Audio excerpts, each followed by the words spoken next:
சென்னையில் காரில் பயணித்த பெண்களை மற்றொரு காரில் துரத்திய இளைஞர்களை போலீசார் தேடி வருகின்றனர்.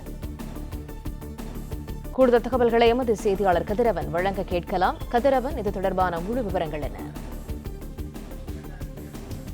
காரில் குடும்பத்தோடு பயணம் செய்த பெண்களை இளைஞர்கள் சிலர் சொகுசு காரை பின்தொடர்ந்து துரத்திய வீடியோ வெளியான சம்பவம் தொடர்பான பல்வேறு தகவல்கள் கிடைக்கப்பட்டிருக்கிறது.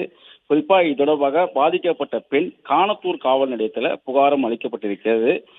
தாம்பரம் காவல் ஆணையருக்கு உட்பட்ட பகுதி என்பதும் தெரிய வந்திருக்கிறது. காணத்தூர் பகுதியை சேர்ந்த சன்னி திலாக் என்பவர் காணத்தூர் காவல் நிலையத்தில் தொடர்பாக புகார் அளித்திருக்கிறார். கடந்த 25ஆம் தேதி இரவு தனது குடும்பத்தோடு முட்டுக்காடு பாலம் அருகே சென்று கொண்டிருந்த பொழுது சஃபாரி காரிலும் ஒரு தார் காரிலும் வந்த இளைஞர்கள் அவர்களை கேலி செய்யும் விதமாகவும் இந்த காரை முன் சென்று செல்வது போல சென்றதாகவும் கூறப்படுகிறது. அது தொடர்பாக இவர்கள் அந்த காரை நிறுத்திய போது அவர்கள் அந்த இளைஞர்கள் அவர்களிடம் வீண் வாக்குவாதத்தில் ஈடுபட்டதாகவும் தொடர்ந்து அந்த குடும்பத்தினர் சென்ற காரை பின்தொடர் சென்று அவர்களை மிரட்டும் விதமாகவும் அவர்கள் நடந்து கொண்டதும் தெரிய வந்திருக்கிறது.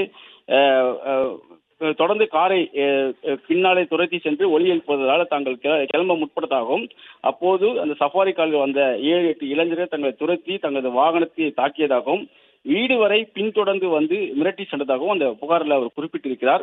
முட்டுக்காடு பாலத்திலிருந்து தங்கள் வீடு வரை துரத்தி வந்து தங்களை மிரட்டிய நபர்கள் மீது நடவடிக்கை எடுக்க வேண்டும் என சன்னி திலாக் என்பவர் காணத்தூர் காவல் நிலையத்தில் புகார் அளித்திருக்கிறார். புகாரின் பேரிலும் இந்த வீடியோ காட்சிகளை கைப்பற்றியும் தற்போது காணத்தூர் போலீசார் 8 இளைஞர்களை தேடி வருகிறார்கள்.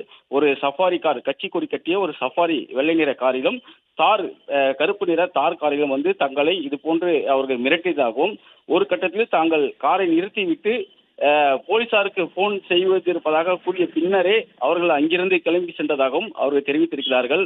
முட்டுக்காடு பகுதியில் காரை வழிமறித்து சாலையின் நடுவே நிறுத்திவிட்டு ஒரு நபர் ஓடி வந்து காரில் இருந்த எங்களை கண்ணாடிகளை தட்டியும் மிரட்டியும் சென்றதாகவும் அந்த புகாரில் அவர் குறிப்பிட்டிருக்கிறார். அந்த காரில் ஒரு ஆண் நபர், 3 பெண்கள், ஒரு கை குழந்தை இருந்ததாகவும் அவர்கள் வந்து தெரிவித்திருக்கிறார்கள். தொடர்ந்து இது போன்ற நபர்கள் மீது கடுமையான நடவடிக்கை எடுக்கப்பட வேண்டும் என்றும் காவல் நிலையத்தில் புகார் அளிக்கப்பட்டிருக்கிறது.